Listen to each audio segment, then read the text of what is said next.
انسان اپنی زندگی کے اندر بہت سارے کاموں کے لیے جدوجہد کرتا ہے، دوڑ دھوپ کرتا ہے۔ کسی بھی جگہ پہ چھوٹے یا بڑے کسی روڈ پر بھی جب ہم چڑھتے ہیں تو یہ جو تیز ہارن بجتے ہیں، ان سب کی بھی کوئی نہ کوئی دوڑ تو بہرحال لگی ہوئی ہے۔ تھوڑی دیر کے لیے کسی جگہ ٹریفک اگر جام ہوتی ہے تو جس شدت سے لوگ پریشان ہوتے ہیں، اس کا معنی یہی ہے کہ لوگوں کی دوڑ بہرحال کسی نہ کسی وجہ سے لگی ہوئی ہے۔ ایک دوڑ تو روٹین میں ہے، ایک دوڑ بعض اوقات ایمرجنسی کے مواقع پہ ہوتی ہے۔ آپ مکان کی تعمیر شروع کرتے ہیں، آپ کو دوڑ دھوپ کرنی پڑتی ہے۔ گھر میں خوشی غمی کا موقع آتا ہے تو دوڑ دھوپ لگ جاتی ہے، کوشش کرنا پڑتی ہے، جدوجہد کرنی پڑتی ہے۔ اسی طریقے سے کبھی خدا نہ خواستہ کسی جگہ کوئی ایمرجنسی ہو جائے تو لوگ دوڑتے ہیں، بھاگ دوڑ کرتے ہیں۔ بہرحال زندگی میں چاہتے نہ چاہتے کچھ نہ کچھ دوڑ انسانوں کی لگی رہتی ہے۔ لوگ آ رہے ہیں، جا رہے ہیں، کوشش کر رہے ہیں، اور آج کل تو آپ کو پتہ ہے، اور کوئی دوڑ نہ بھی ہو تو فوٹو کھینچنے کی دوڑ ہی صحیح۔ بہرحال کچھ نہ کچھ دوڑ انسان کی ہمہ وقت جاری ہے۔ لیکن اگر غور کیا جائے تو صرف 2 3 4 بڑی مادی سی چیزوں کے لیے دوڑ، دولت کمانے کے لیے، شہرت کمانے کے لیے، حصول اقتدار کے لیے، یہ 2 4 چیزیں ہیں جنہوں نے پوری طور پر لوگوں کو دوڑ میں شامل کر دیا، اور اس دور میں بڑے لوگ شریک ہیں۔ بعض دینی مذہبی لباس کے اندر دولت کی، شہرت کی، اقتدار کی دوڑ میں لگے ہوئے ہیں۔ انسان کو اللہ تعالیٰ نے طاقت دی ہے، اسے اللہ تبارک و تعالیٰ نے سوچ دی ہے، اسے اللہ تبارک و تعالیٰ نے ہمت دی ہے۔ یہ اچھی منصوبہ بندی کر سکتا ہے، پھر اس کے مطابق جدوجہد کر سکتا ہے، یہ دوڑ سکتا ہے۔ بہت سارے لوگ جب کوئی کام کرتے ہیں تو ان کی صلاحیتیں اجاگر ہوتی ہیں، پتہ چلتا ہے یار یہ تو بڑا کام کر سکتا ہے۔ دوڑ دھوپ لوگ کرتے ہیں، اپنے گھر کے لیے ملک سے باہر چلے گئے، جدوجہد کی، محنت کی، کوشش کی۔ یہ سیزن کے دن آ جاتے ہیں بہت سارے کاروباری لوگوں کے، تو ان کی دوڑ دھوپ اور رنگ کی ہو جاتی ہے۔ وہ اپنے سونے میں، جاگنے میں، کھانے پینے میں مناسب تبدیلیاں کر لیتے ہیں، اپنے وقت کو بچاتے ہیں کہ یار آج کل نا سیزن کے دن ہیں، دوڑ دھوپ، تو انسان کی دوڑ لگ جاتی ہے، لگی ہوئی ہے۔ اللہ تعالیٰ نے بھی ہمیں دوڑنے کا حکم دیا، قرآن نے بھی کہا دوڑو، اور دوڑو اور ایک دوسرے سے آگے نکلو۔ اور کون سی دوڑ دوڑو؟ فرمایا فاستبقوا الخیرات، اس طرح کرو نیکیوں میں ایک دوسرے سے آگے نکل جاؤ۔ تم جدوجہد کرو، تم بھاگ دوڑ کرو، تم محنت کرو، تم اچھی منصوبہ بندی کرو، لیکن کس کے لیے؟ فاستبقوا الخیرات، خیر کے کاموں کے لیے، اچھائی کے کاموں کی منصوبہ بندی کرو، اچھے ارادے کرو، خیر کے ارادے کرو، ان کے لیے دوڑ۔ یہ جو چیزیں ہم ڈھونڈ رہے ہیں نا، جن کے پیچھے ہم بھاگ رہے ہیں، یہ تو ضمناً مل جاتی ہیں، یہ تو ضمناً مل جاتی ہیں، یہ تو دوڑتے دوڑتے ویسے ہی ساتھ مل جاتی ہیں۔ آپ دین کے لیے دوڑیں تو دولت تو کئی دفعہ ضمناً ہی آ جاتی ہے۔ آپ کے پاس شہرت اگر خدا فضل کرے اچھی ہو، اس کے پیچھے ارادہ نیت کچھ اور نہ ہو، یہ تو ضمناً آنے والی چیزیں ہیں۔ کہا تم دوڑو، بھاگ دوڑ کرو، نکلو آگے، لیکن کس میں؟ نیکیوں میں، خیر کے کام۔ مزین کرو اپنے آپ کو اعمال حسنہ کے ساتھ، اور کہو کہ میں نے ذرا زیادہ جدوجہد کرنی۔ آپ دیکھیے بالکل واضح لفظوں کے ساتھ، کوئی کسی تشریح اور کسی تفسیر کی ضرورت نہیں، واضح لفظوں کے ساتھ جناب عمر فاروق نے فرمایا۔ حضرت عمر فاروق رضی اللہ تعالیٰ عنہ فرماتے میری ساری زندگی دوڑ لگی رہی کہ میں نے ابو بکر صدیق سے آگے گزرنا، کیونکہ قرآن مجید نے کہا تھا فاستبقوا الخیرات، ایک دوسرے سے نیکیوں میں آگے نکل جاؤ۔ فرماتے میری دوڑ لگی رہی عمر بھر کہ میں نے ابو بکر صدیق سے 2.5% ہے زکوٰۃ اللہ کے رستے میں، سال کے بعد 2، اگر صاحب نصاب ہو تو وہ بھی 2.5%، لیکن جناب عمر کہتے ہیں میں 50% لے کے آیا تھا۔ کہاں 2.5 کہاں 50، 50% مال۔ یہ بڑا مشکل کام ہوتا ہے، جس کے پاس 10 لاکھ پڑے ہوں وہ کو 10,000 دیتا ہے مسجد میں، لیکن فرماتے ہیں میں آدھا مال لے کے آیا اور بارگاہ ناز میں پیش کر کے کہا یا رسول اللہ صلی اللہ تعالیٰ علیہ وسلم میں لے آیا ہوں، اور فرماتے میرے نہا خانہ دل میں یہ خواہش چھپی ہوئی تھی کہ آج میں ابو بکر سے آگے نکل جاؤں۔ اندر کہیں کہیں وہ خواہش مچل رہی تھی، تڑپ رہی تھی، اور اندر ہی اندر کہیں وہ بات میرے کسی کونے میں موجود تھی کہ آج ابو بکر صدیق سے آگے گزروں گا، چونکہ میں 50% لے کے آیا ہوں۔ فرماتے ہیں تھوڑی دیر گزری تو ابو بکر صدیق بھی آئے، اور حال ان کا یہ تھا کہ انہوں نے ٹاٹ کا لباس پہنا، پیروں میں جوتے کوئی نہیں، سر پہ کپڑا کوئی نہیں، تینوں لب دیاں آپ گواچے، سانو تے اپنی خبر نہیں کوئی، اپنی خبر نہیں کوئی، اپنی خبر نہیں کوئی، ساتھوں تے پارے ہوں کک گلیاں، سانو تے آخ دے لوگ شدائی، کیونکہ اسا ننگ نموس دا ساڑ تے چولا تے گل پہنے تاج گدائی، اوے سجنا اپنا آپ گوایا ہے تاں یار نے چاتی پائی۔ فرماتے میں نے دیکھا ابو بکر صدیق آئے اور انہوں نے گٹھڑیاں باندھی ہوئی مال کی اور لا کے رکھی، تو حضور کے سوالوں میں بڑا فرق تھا، جواب تو جو آنے تھے وہ آنے ہی تھے، سوالوں میں بڑا فرق تھا۔ مجھ سے حضور نے پوچھا کیا لے کے آئے ہو؟ میں نے عرض کی حضور 50%۔ مجھ سے پوچھا کیا لے کے آئے ہو؟ اور جناب صدیق اکبر سے حضور نے پوچھا گھر کیا چھوڑ کے آئے ہو؟ کہتے وہ جو سوال تھے نا، دونوں سوال، ان سوالوں میں ہی بڑا بین فرق تھا، واضح۔ مجھ سے پوچھا جا رہا ہے لائے کیا ہو، اور جناب صدیق سے حضور پوچھتے ہیں گھر۔ ابو بکر صدیق بڑے سیانے بندے تھے، اس سوال کا جواب یہ تھا کچھ نہیں چھوڑ کے آیا۔ یہ سوال تھا کیا چھوڑ کے آئے، تو جواب تھا چونکہ سارا لے آئے تھے تو جواب یہ تھا کہ میں کچھ بھی نہیں چھوڑ کے آیا۔ لیکن یہ ابو بکر صدیق ہیں، یہ امت کے پہلے صوفی ہیں، یہ معرفت کی گفتگو کرنے والے پہلے شیخ ہیں۔ جناب ابو بکر صدیق رضی اللہ تعالیٰ عنہ سے محبوب نے فرمایا گھر کیا چھوڑ کے آئے ہو؟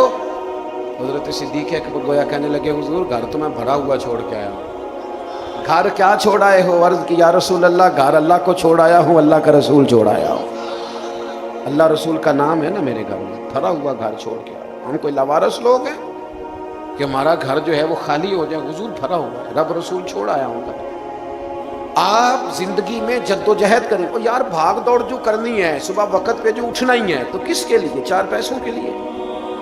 رزق حلال کی طلب کو برا نہیں کہہ رہا، لیکن حرص ہوس طمع اس کو پیدا کر لینا خیر کے کاموں کے لیے۔ اپنے آپ سے کوئی کام لیا جائے اور خیر کو اپنے آپ سے مزین کیا جائے، رات کو اچھے اچھے منصوبے ہوں، ذہن کے اندر نیک خواہشات ہوں، اور وہ اپنی ذات بنانے کی نہیں، اپنے آپ کو چمکانے کی نہیں۔ میں تو کہتا ہوں اب کوئی تو ایسا ہو جو کہے یار میں نے نا کیمرے کے پیچھے رہ کے کام کرا، کوئی تو ایسا ہو جو کہے میں بیک پہ بالکل نہ اسی کسی دے کچھ بھی نہ لگتے، نہ کوئی ساڈا درد، پیچھے کونے میں، کوئی ضرورت نہیں کسی نام کی، ویسے بھی بے نشانوں کا نشان مٹتا نہیں، ہمارا تو مٹتے مٹتے بھی نام ہو ہی جائے گا۔ کوئی تو ہو، لیکن وہ معاملہ ہی گڑبڑ ہو گیا ہے، مجھے بھی پوچھ لو، مجھے بھی گن لو، مجھے بھی شمار کر لو، میں بھی ہوتا ہوں۔ ایک تو خیر سے اپنے آپ کو، بخاری میں حدیث ہے، نبی پاک صلی اللہ تعالیٰ علیہ وسلم نے فرمایا جلدی جلدی نیکی کر لو، جلدی جلدی سے خیر کر، فرمایا جلدی نیکیاں کر لو وہ وقت آنے سے پہلے کہ جب بندہ صبح مومن ہوگا تو شام کافر ہو جائے گا، شام مومن ہوگا تو صبح کافر ہو جائے گا۔ فتنے اندھیری رات کے ٹکڑوں کی طرح تمہاری چھتوں پر برسیں گے، اس سے پہلے نیکیاں کر لو، دیر نہ کرو، جلدی سے خیر جمع کرو، نکلو دوڑو نیکی کے کام۔ اور حضور علیہ الصلوۃ والسلام فرمانے لگے وہ وقت ایسا ہوگا کہ لوگ دنیا کے بدلے دین بیچ ڈالیں گے، دین بیچ ڈالیں گے۔ کس لیے؟ حفظ کر کے بھی، درسیات پڑھ کے بھی، اتنا مطالعہ کر کے بھی تیرے اندر خواہش کیا پیدا ہو 40-50 ہزار کمانے کی، طلب تو نے کیا پیدا کی؟ تھوڑا لوگوں میں نام روشن کرنے کی۔ کیا معرفت دی تجھے تیرے علم نے؟ کیا سکھایا؟ الا ماشاءاللہ۔ میرے عزیز، حضور فرماتے ہیں امت جلدی سے خیر کرے، نیکیاں جلدی سے جمع، ہم انتظار کرتے رہتے ہیں۔ آپ کو بڑی وہ معروف حدیث ہے، اس عنوان پر وہ بھی ذہن میں رکھنی چاہیے، جب حضور نے فرمایا تھا فراغت کو نعمت جان لینا اس سے پہلے کہ تم کہیں مصروف ہو۔ حضور نے فرمایا صحت کو نعمت جان لینا اس سے پہلے کہ کہیں تم بیمار نہ ہوگا. اور یاد رکھنا فرمایا وسعت کو نعمت جان لینا اس سے پہلے کہ کہیں تنگ دستی غلبہ نہ کر لے. اور حضور فرمانے لگے زندگی کو نعمت جانو, کہیں ایسا نہ ہو کہ موت آ جائے. اور جوانی کو نعمت جانو, غنیمت جانو, نیکی کر لو جلدی سے قبل اس کے کہ بڑھاپا آ جائے. نیکیاں جلدی سے کر لینی چاہیے, خیر جلدی سے اکٹھی کر لینی چاہیے. لیکن ہمارے پاس جو خاص وقت ہوتا ہے وہ تو گزر جاتا ہے نیند پوری کرنے میں, دیر تک سونے, اور پھر ایک اندر انگڑائی لیتا ہے طبیعت میں ایک شوق, اور پھر ٹیلی فون اٹھایا اور دوستوں کو کیا. تو آج بڑا دل کیا تو جناب نے کیا کہا, کہنے لگے چل کہیں اچھی جگہ روٹی کھا. یہ خواہشات رزق حلال سے ہوں تو بری تو نہیں, لیکن یہ کہ قیمتی اور زرخیز لمحات زندگی کے وہ تو بھاگ دوڑ کرنی چاہیے تھی کہ مجھ سے کوئی خیر ہو جائے, کوئی نیکی ہو جائے, کوئی جد. آپ ہمارے بزرگوں کو دیکھیے حضور غوث پاک فجر کے بعد فقہ کا درس دیتے ہیں, اور پھر وہ دارالعلوم کے ٹائم میں مدرسہ میں آتے ہیں, اسباق پڑھاتے ہیں. پھر وہ ظہر کے بعد لوگوں کو حدیث پاک کا درس دے کے کچھ دیر آرام کرتے ہیں. عصر میں پھر آ کے لوگوں کو تفسیر قرآن پڑھاتے ہیں, اور رات کو 70 ہزار کا مجمع آتا ہے جنہیں اللہ رسول کی باتیں بتاتے ہیں. اور پھر کچھ دیر وہ دوبارہ اپنے بستر پر آرام کرتے ہیں, پھر اٹھ جاتے ہیں, اور پھر ساری رات مصلے پہ بھی بیٹھے رہتے ہیں. یعنی سارا دن خیر جمع ہو رہی ہے, سارا دن نیکی کا کام ہو رہا ہے, سارا دن فروغ دین کا کام ہو رہا ہے. پھر اس میں سے وقت نکال کر کتابیں میں لکھتے ہیں, ان کی کتب بھی موجود ہیں. یہ کب ہوتا ہے؟ جب انسان منصوبہ بندی کے ساتھ, جد و جہد کے ساتھ, لگن کے ساتھ اور تسلسل سے, استقامت کے ساتھ, مشقت کے ساتھ دین کا کام کرتا ہے. لیکن اگر ٹھیک ہے روزے آ گئے تو روزے رکھنے شروع کر دیے, نیک ہو گئے. تو رمضان شریف میں تو صرف ایک عبادت زیادہ ہے کہ آپ نے روزہ رکھنا ہے, باقی ساری عبادات تو سارا سال ہے. وہ پچھلے سال رمضان گزرا, گزشتہ سے پیوستہ, تو ایک دوست نے مجھے پنجابی کا ایک شعر بھیجا. اس نے کہا کہ جیسے ہی رمضان بند ہوا تو لوگوں کا خیال آیا کہ ملک میں شاید خوشحالی آ گئی. لنگر بانٹنے والے پتہ نہیں کدھر گئے, اور کھانے تقسیم کرنے والے جو روز خبریں دے رہے تھے اتنے کھانا کھاتے ہیں ہمارے, وہ پتہ نہیں کدھر گئے. اس نے کہا لنگر ونڈن والے اور لوگوں عیدوں بعد بھی بھوک لگ دیجیے, عید کے بعد بھی تو بھوک لگتی ہے نا عزیز بھائی. لیکن ہم نے چیزوں کو دائروں کے اندر بند کرنا شروع کی. جد و جہد کی جائے, آگے بڑھا جائے. آپ کو سیرت میں بعض چیزیں ایسی ملیں گی جو ہر روز نہیں ہوئی. صحابہ کے لیے وہ واقعات انفرادی تھے. نماز عصر صحابہ فرماتے ہیں ہم نے نبی پاک علیہ السلام کے پیچھے پڑھی, بخاری میں بھی آپ کو اس کی اصل ملے گی. تو اللہ کے رسول صلی اللہ تعالی علیہ وسلم نماز پڑھ کے تیزی سے گھر تشریف لے گئے. یہ روٹین میں ایسا نہیں ہوتا تھا. محبوب نماز پڑھتے, پھر کچھ دیر صحابہ کے بیچ بیٹھتے, کسی نے کوئی بات کر دی ہوتی تو سنتے. لیکن یہ منفرد بات تھی, اور جب کوئی کام ذرا انفرادی ہوتا ہے, روٹین سے ہٹ کے, تو بندے کی توجہ ہوتی ہے کہ اس کا پس منظر کیا ہے, کیا وجہ کیا بنی, حکمت کیا ہوئی کہ آج تھوڑا سا روٹین سے ہٹ کے معاملہ ہوا. سرور کائنات صلی اللہ تعالی علیہ وسلم نے نماز پڑھائی اور جلدی سے حضور اپنے حجرہ نور کی طرف بڑھے. صحابہ مسجد میں بیٹھے تھے. فرماتے ہیں تھوڑی دیر گزری کہ محبوب واپس بھی آ گئے. اب ذہنی سطح پر ڈھیروں سوالات ابھر رہے تھے. بہت سارے لوگوں کو خیال آ رہا تھا کہ حضور بتائیں گے, تو محبوب نے خود ہی فرما دیا. فرمایا تم سوچ رہے ہوگے میں جلدی کیوں گیا,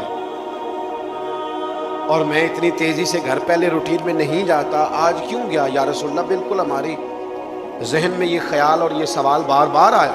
تو حضور فرمانے لگے جب میں تمہیں نماز پڑھانے آیا اور نماز پڑھا رہا تھا تو میرے دل میں ایک بات آئی کہ کچھ سونا آیا تھا تقسیم کرنے کے لیے, تو وہ سارا میں نے اللہ کے راستے میں تقسیم کر دیا, خیرات کر دیا. تو ایک ڈلی, ایک ٹکڑا سونے کا بچا ہوا گھر میں پڑا تھا. مجھے خیال آیا کہ یار کہیں شام نہ ہو جائے, رات نہ بیت جائے اور وہ سونا گھر میں پڑا رہ گیا تھا. فرمایا میں ذرا جلدی سے گیا ہوں, ذرا میں جلدی سے گیا ہوں, یہ خیر مجھ سے رہ نہ جائے.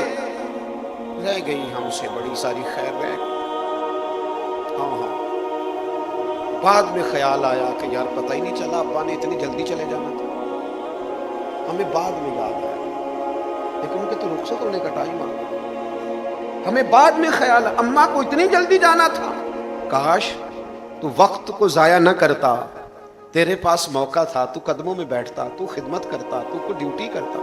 لیکن تو نے کہا بڑا ٹائم ہے ابھی, میں دیکھ لوں باقی کاموں سے فارغ ہو لوں. او میرے بھائی ڈھیروں لوگ چڑھتی جوانیاں کرسیوں پر بیٹھ کر نماز پڑھتے ہیں، بس تو تکلیف آ گئی، تیرے پاس تو ہمت ہے، تو کھڑا رہ سکتا ہے، تجھے کاہے کی جلدی ہے کہ تو فٹافٹ بھاگ رہا ہے؟ تو ذرا اطمینان کے ساتھ اللہ کے گھر میں حاضری دے، تیرے پاس موقع ہے۔ وقت آیا کہ اب میرا دل کرتا ہے میں قرآن مجید کی تفسیر پڑھوں، تو اب تو نظر ہی کام نہیں کرتی، اب تو اتنی دیر بیٹھنا ممکن ہی نہیں رہا، کمر میں درد ہے، تو جو ٹائم ہے پڑھنے کا، سمجھنے کا، غور کرنے کا، تدبر کو، اسے تو ضائع کر دیا، کبھی ادھر جا رہے کبھی ادھر جا رہے، اللہ یعنی بے مقصد بے معنی کام۔ جلدی سے خیر کٹھی کی جائے، جلدی سے نیکیاں کی جائیں، جلدی سے جد و جہد کی جائے، اپنے کام جلدی سے پایا تکمیل تک پہنچا لیے جائیں، دیر نہ کی جائے۔ اٹھ فریدا ستیا، داڑھی آ گیا پور، انگا نیڑے آ گیا، پیچھا تے رہ گیا دور، اب تو جلدی کرنے کا وقت ہے، تیزی کے ساتھ ہمت کے ساتھ زیادہ سے زیادہ نیکیاں جمع کی جائیں، زیادہ سے زیادہ کاوش کی جائے۔ صبح ہمارے بزرگ اٹھتے تھے، پہلے وہ نماز پڑھتے، پھر قرآن پاک پڑھتے، پھر وہ تلاوت کرتے، پھر گھر کے چھوٹے موٹے کام کرتے، پھر اپنی ڈیوٹیوں پہ جاتے، پھر لوگ واپس آتے، پھر جنہوں نے جانور رکھے ہوتے وہ ان کی دیکھ بھال کرتے، پھر لوگ دیکھتے کہ آج مجھے کس غریب کی مدد کرنی ہے، بغیر کسی ذاتی ضرورت کے، بغیر کسی سیاسی مقصد کے لوگ جنازوں میں شرکت کرتے، بیماروں کی تیمارداری کرتے، لوگ غرباء کی مدد کرتے، کسی کا بیاہ ہوتا تو محلے اور علاقے کے جوانوں کو دعوت نہ بھی دی جاتی تو وہ پہنچ جاتے، فلاں کی بیٹی کی شادی ہے، ان کے گھر میں کام کاج ہو، لوگ دوڑتے خیر جمع کرتے، اپنی رضاکارانہ خدمات پیش کرتے، زیادہ سے زیادہ لوگ جد و جہد کرتے، کسی کے ہاں خدا نہ خواستہ کسی کی میت ہو جاتی تو کوئی ٹینٹ لگاتا، کوئی کھانا پکاتا، کوئی قبرستان چلا جاتا، کوئی خدمت سر انجام دیتا۔ پتہ نہیں کہاں سے تیزی آئی، کہاں سے مشینی دور آیا، لوگ کسی پیج پر پڑھتے ہیں کتنا بجے جنازہ ہے، اور اس سے 3 منٹ 2 منٹ پہلے بمشکل پہنچتے ہیں، ادھر ادھر کی خبریں لیتے ہیں، ادھر ادھر کا کام کرتے ہیں، لیکن وہ جو جذبہ اور خالص جذبہ اور اس میں کسی شکریہ تک کی کوئی طلب نہیں، دل میں کسی قسم کا، اور پھر سادے لوگ اتنے کہ وہ سمجھتے نہیں تھے کہ فوٹو میں آئیں گے ان کپڑوں کے ساتھ، وہ کسی کونے میں چھپے ہوئے، ان کو ان چیزوں سے کوئی لینا دینا ہی نہیں۔ سالوں لوگوں نے نوکریاں کی ہیں اللہ کے گھروں کی، سالوں 35 سال 30 سال مسجد میں جھاڑو دیا، لیکن کسی مقام پر کسی جگہ ان لوگوں نے ایک لفظ بھی اپنی زبان سے اپنی شہرت کا آداب نہیں کی۔ انہوں نے جد و جہد کی، اپنی زندگی میں خیر جمع کرو اور جلدی کرو، مزین کرو اپنے آپ سے جلدی کوئی خیر کا کام لے لیا جائے اور بڑے ہو جائیں 40 سال ہماری عمریں ہو گئی، ابھی ہم بڑے نہیں ہو رہے، ابھی ہمیں سمجھ نہیں آ رہی۔ کتنے لوگ ہمارے ساتھ اٹھتے بیٹھتے تھے، ہم جنازے پڑھ آئے پر ہمیں سمجھ نہیں آ رہی، کتنے ہمارے ساتھ رہتے تھے اور پھر انہوں نے اور دنیا بسا لی اور ہمیں سمجھ نہیں آ رہی، ہم غور ہی نہیں کر پا رہے۔ تو اپنے آپ سے آپ دیکھیے نا، حضرت جابر ابن عبداللہ رضی اللہ تعالیٰ عنہ ارشاد فرماتے ہیں کہ نبی پاک صلی اللہ تعالیٰ علیہ وآلہ وسلم نے میدان احد میں صحابہ کو ترغیب دی، جہاد کے فضائل بیان فرمائے، رغبت دلائی، اور حضور اکثر رغبت دلاتے ہیں، تو رغبت دلائی سرکار نے جہاد کی طرف متوجہ کی۔ فرماتے ہیں کہ صحابی کھجور کھا رہے تھے، تو کھجور کھاتے کھاتے حضور سے پوچھنے لگے، یا رسول اللہ صلی اللہ تعالیٰ علیہ وسلم، آج اگر میں شہید ہو جاؤں تو میں کہاں جاؤں گا؟ یہ بھی بخاری میں موجود ہے۔ حضور علیہ السلام فرمانے لگے، اگر آپ شہید ہو جائیں تو جنت میں۔ کہا یا رسول اللہ میرا رب مجھے جنت دے گا نا؟ حضور نے فرمایا ہاں۔ تو جتنی کھجور انہوں نے کھا لی تھی وہ کھا لی، جو باقی منہ میں تھی وہ نکال دی، اور تلوار لے کے میدان میں چلے گئے۔ کیا مانا؟ حضرت جابر ابن عبداللہ فرماتے ہیں صحابی نے کھجور مکمل کھانے تک کی بھی دیر نہیں کی، جب جنت سامنے آ گئی ہے تو پھر کھجوریں کھا کے کیا کرنا، جلدی سے دوڑ کے، یعنی اتنا ٹائم بھی ہم کیوں دیں خیر کے کام کو کہ کھجور پر جتنی کھا لی باقی نکال دی، اور کھجور کھاتے کھاتے گھس گئے۔ تھوڑی ہی دیر کے بعد دیکھا کہ میدان جنگ میں انہوں نے جام شہادت نوش کر لیا۔ میرے عزیزوں، نہ تو ہم خود جد و جہد کر رہے ہیں، نہ ہماری آنے والی نسل جد و جہد کی عادی ہو۔ ان کی اماں کہتی ہے آپ کو دھوپ لگ جائے گی، ان کے والد کہتے ہیں تو بیٹھ جا، میں کس لیے ہوں؟ یہ تو آپ ظلم کر رہے ہیں ان کے ساتھ، یہ تو آپ زیادتی کر رہے ہیں، آپ تو انہیں وہ بھی نہیں کرنے دے رہے جو انہیں اپنی زندگی جینے کے لیے کرنا ضروری۔ ان کو باہمت بنانا، جدوجہد کا عادی بنانا، کوئی کام اپنے خود سے کر لینے کا انہیں ڈھب اور سلیقہ سکھانا، یہ ذمہ داریوں میں شامل تھا۔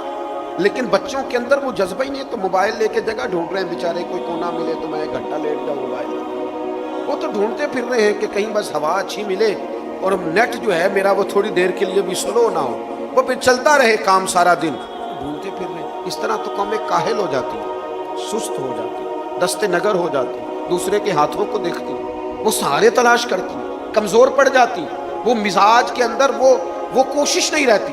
اقبال کہتے ہیں پلٹنا جھپٹنا اور پھر جھپٹ کر پلٹنا، یہ تو لہو گرم رکھنے کا ہے۔ اقبال کوشش کی جائے، ہمت کی جائے، ایک کام کے بعد دوسرا کام، دوسرے کے بعد تیسرا کام۔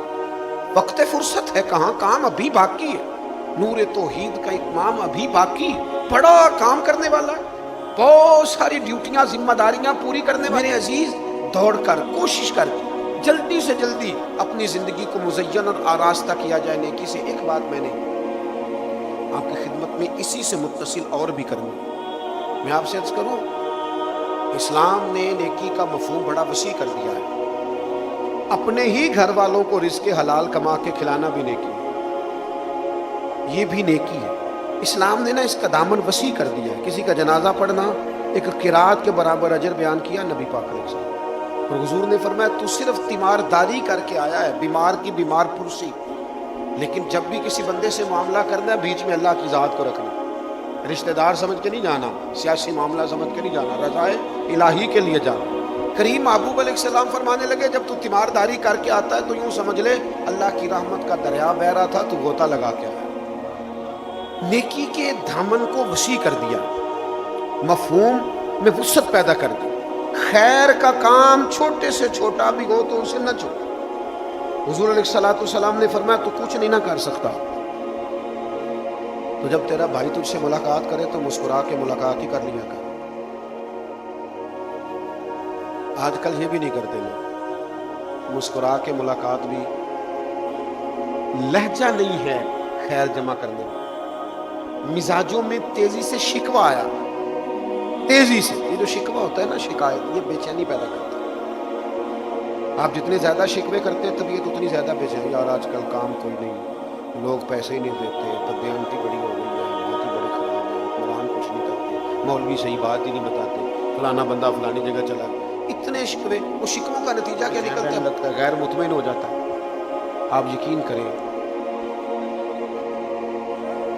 لوگوں کے لیے مشکل ہو گیا ہے کسی کو بھی مخلص سمجھنا۔ جتنا مرضی بندہ اللہ کے قریب رہنے والا ہو اور بڑا ہی مخلص ہو، اس نے اپنی نیت کو جتنی مرضی تطہیر دے رکھی ہو، آپ کسی جگہ بھی بیٹھ جائیں اس کے بارے میں تذکرہ کر لیں، کسی بندے کو آپ ڈسکس کر لیں، لوگ کسی کو مخلص سمجھنے کو تیار ہیں۔ کیوں کہ معاشرے کے اندر خیر کٹھی کرنے کا، نیکی میں آگے بڑھنے کا چلن نہیں رہا۔ مادہ پرستی اور دنیا داری کا غلبہ اس قدر زیادہ ہو گیا ہے کہ کوئی کتنے ہی اچھے خیر کے لباس میں ملبوس ہو، اس کے بارے میں بدگمانی ہے کہ بندہ بہرحال کہیں نہ کہیں کو دنیاوی مقاصد رکھتا ہو۔ لازمی نتیجہ کیا نکلا ہے؟ لوگ خیر سے دور ہو گئے۔ اچھی سوچیں، اچھے نظریات اور اچھے ترک پر جد و جہد، اسے اپنی زندگی کا حصہ بنائیں۔ جہاں بھی نیکی ملے، جہاں بھی، اگر ایک پتھر آپ سے اٹھایا جا سکتا ہے گلی سے تو وہ آپ کسی اور کے حصے میں نہ آنے دیں، کوشش کریں میرے حصے میں ہی آئے۔ وہ آپ دیکھیں نا، مسجد نبوی تعمیر ہو رہی ہے، حضرت ابو ہریرہ رضی اللہ تعالیٰ عنہ فرماتے ہیں جب دوسری مرتبہ تعمیر ہو رہی تو فرماتے ہیں حضور بھی اینٹیں اٹھا کے لاتے تھے، ہم بھی لاتے تھے، تو جب ہم نے عرض کیا نا یا رسول اللہ صلی اللہ تعالیٰ علیہ وسلم ہمیں آپ دے دیں، ہم اٹھاتے ہیں، تو پتہ حضور نے کیا فرمایا؟ محبوب فرمانے لگے تم نے زیادہ اجر لینا ہے اللہ تعالیٰ سے، مجھے نہیں ضرورت اجر لینے کی۔ آپ اس پہلو کو، دین کے اس پہلو کو سمجھیں کہ نبی امتی جو بھی نیکی کرے گا نا، کوئی بھی امتی کوئی بھی خیر کا کام کرے تو وہ اللہ تعالیٰ اس کا اجر حضور علیہ السلام کو بھی عطا فرمائے، کیونکہ جس نے نیکی کی طرف لگایا ہو اسے اس کا اجر ملتا ہے۔ محبوب کے درجات میں بلندی ہوتی ہے، حضور نے لگایا نا سب لوگوں کو نیکی، تو علماء نے مسئلہ لکھا ہے کہ ساری خیر حضور کے دامن کرم کی طرف لوٹتی ہے۔ حضرت ابو لبابہ رضی اللہ تعالیٰ عنہ اور مولا علی شیر خدا کرم اللہ تعالیٰ وجہہ الکریم اور نبی پاک علیہ السلام، تینوں کے حصے میں ایک سواری آئی تھی جب بدر کی طرف جا رہے تھے۔ تینوں کے حصے میں ایک سواری آئی، کیونکہ سواریاں کم تھیں اور سوار زیادہ تھے تو تین تین آدمیوں کے حصے میں ایک سواری آئی۔ تو اب اسلام چونکہ اپنے حسن کے اعتبار سے بڑی نرمی رکھتا ہے، شائستگی رکھتا ہے، جانور کے تکلیف کا بھی احساس کرتا ہے، تو فرمایا تینوں اکٹھے سواری پہ سوار نہ ہوں، دو سوار ہو جائیں، ایک پیدل چلے، زیادہ سے زیادہ دو۔ اب ظاہر ایک آدمی کو پیدل چلنا تھا، پہلے نبی پاک علیہ السلام کے پیچھے مولا علی سوار تھے، جناب ابو لبابہ یہاں کوئی اور صحابی تھے وہ پیدل چل رہے تھے، اور پھر حضرت علی رضی اللہ تعالیٰ عنہ پیدل چلنے لگے لگام تھام کے، اور وہ ساتھ بیٹھ گئے۔ اب باری آئی حضور کے پیدل چلنے، نبی پاک علیہ السلام بھی اپنی باری میں نیچے تشریف لے آئے، تو دونوں حضرات نے دست بستہ، اور خدا معاف کرے کچھ شائبہ بھی کر سکتا ہے کہ انہوں نے صرف کہا ہوگا نہیں آپ بیٹھ جائیں، دل کی گہرائیوں سے صدقے باری جا کے، جان قربان کر کے، دل نذرانہ بنا کے عرض کی حضور کریم مہربانی فرمائے، ہمارے تو مقدر جاگ گیا، کیا آپ سواری پہ بیٹھے ہو؟ حضور آپ پیدل کیوں چلیں، آپ بیٹھے نا، ہم چل رہے ہیں۔ حضور نے پتہ کیا فرمایا؟ نبی پاک علیہ السلام فرمانے لگے نہ تو تم دونوں میں مجھ سے طاقت زیادہ ہے کہ تم پیدل چل سکتے ہو، میں نہیں چل سکتا، اور فرمایا نہ ایسی کوئی بات ہے کہ تمہیں رب سے اجر چاہیے اور مجھے نہیں چاہیے، فرمایا طاقت بھی مجھ میں زیادہ ہے اور میں بھی اپنے رب سے اجر لینا چاہتا ہوں، اور یہ خیر حصے میں آ رہی ہے، بدر میں یہ خیر حصے میں آ رہی ہے کہ پیدل چلنے کا موقع مل رہا ہے، تو کیوں چھوڑیں؟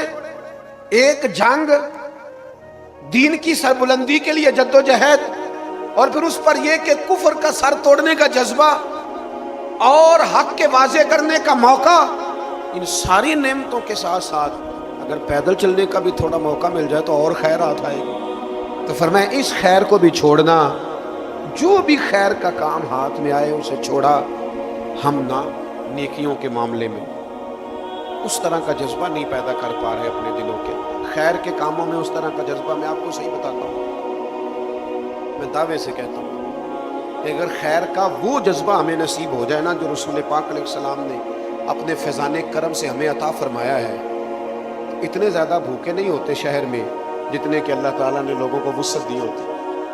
اگر وہ جذبہ پیدا ہو جائے کبھی کوئی بھوکا نہ سو، اتنا لمبا کام نہیں ہوتا کسی مسجد کا بھی، سب کی مشترکہ ہوتی ہے مسجد، اگر کہیں تعمیر کا نام لے تو وہ جذبات اگر پیدا ہو جائے جو ہونے چاہیے تو یہ تو دنوں کے اندر کام کھڑا ہو سکتا ہے۔ اتنی زیادہ بچے جو اسکولوں سے کالجوں سے باہر ہیں، وہ ایسا نہیں ہے کہ ہم ان کی تعلیم کو افورڈ نہیں کر سکتے، لیکن اگر نظر سے دیکھیں جس نظر سے ہم اپنے جگر پارے کو دیکھتے ہیں، اپنی بیٹے اور بیٹی کو دیکھتے ہیں، وہی جذبہ اگر ہم ان کے لیے بھی رکھیں تو بڑی جلدی یہ خیر سمیٹی جا سکتی ہے۔ تو اپنی زندگی میں جلدی سے کوئی خیر کا کام کر لیا جائے، جلدی سے ہمت کی جائے، جلدی سے جد و جہد کی جائے، اور جلدی سے کوشش کی جائے کہ کچھ خیر کو جمع کیا جائے، کچھ جد و جہد کی جائے۔ آپ کبھی دیکھیں ان لوگوں کی زندگیاں جو رسول پاک صلی اللہ تعالیٰ علیہ وسلم کے ساتھ تھے، انہوں نے ایک ایک وقت میں کتنی خیر کی۔ 2 دفعہ ہجرت کی حضرت عثمان غنی، 2 دفعہ ہجرت دین کے راستے میں، 2 دفعہ ہجرت کی، پہلے حبشہ گئے پھر مدینہ منورہ گئے، جتنی دفعہ محبوب نے اشارہ کیا اتنی دفعہ مال پیش کیا، اور جب جان دینے کی باری آئی تو جناب عثمان غنی شہید ہو کے دنیا سے۔ اپنی زندگی میں جب جب دین نے جو خیر مانگی ان لوگوں نے اس خیر کو پیش کیا۔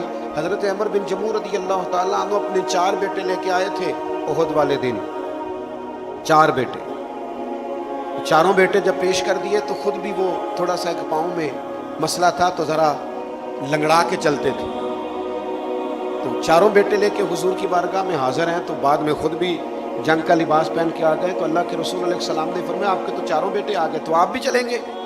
تو سوال بڑا انوکھا تھا، عرض کرنے لگے یا رسول اللہ اگر پاؤں میں مسئلہ ہوا تو جنت نہیں ملے گی؟ تو کریم فرمانے لگے کیوں نہیں جائیں گے؟ تو عرض کی حضور اگر بیٹوں نے جانا ہے تو پھر باپ بھی ساتھ ہی جائے گا، سارے گھر والے خیر جمع کریں گے، سب ہم شریک ہوں گے۔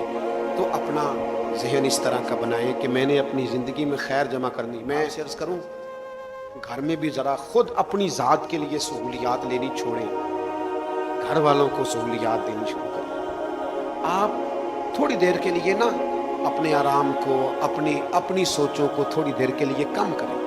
کسی وقت اگر سادہ روٹی بھی مل جائے تو کوئی حرج والی بات نہیں ہے، لیکن ہر وقت دوسروں کو تکلیف دیے رکھنا، ہر وقت اگر کوئی 2 مرلے بھائی کی طرف زیادہ چلے جائیں تو کوئی حرج والی بات نہیں، تھوڑا سا نا دل کو بڑا، دوسروں کے لیے گنجائش پیدا کرنے کی کوشش کریں۔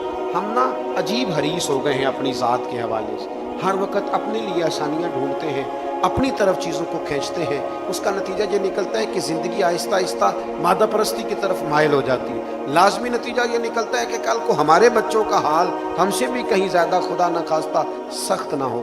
اس لیے خیر کا مزاج اور جلدی سے خیر اکٹھی کرنے کی کوشش اور جد و جہد، اور اپنی روحانی زندگی کو ہر وقت دیکھتے رہیں، ہر وقت۔ جس طرح آپ بوجھ محسوس کرتے ہیں نا، یار آج طبیعت کچھ بوجھل سی ہے، پھر فوری طور پہ کہتے ہیں بلڈ پریشر چیک کرو، پھر فوری طور پہ کہتے ہیں 2-4 ہلکے پھلکے ٹیسٹ ڈاکٹر لکھ دیتا ہے کہ یہ کرا لو۔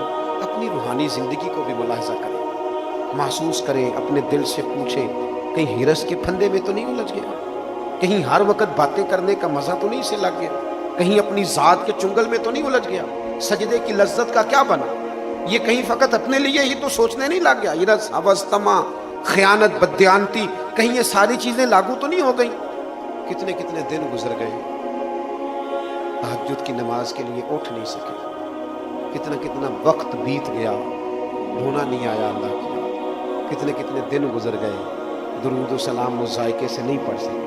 تو بھئی اس بیماری کے لیے بھی تو اپنا بلڈ پریشر چیک کراؤ، یہ بھی تو دیکھو نا کہ کہاں غذا کی کمی بیشی ہوئی ہے، کہاں بد پرہیزی ہوئی ہے، کہاں خرابی ہوئی ہے کہ ہمارا روحانی معاملہ گڑبڑ ہوتا جا رہا ہے۔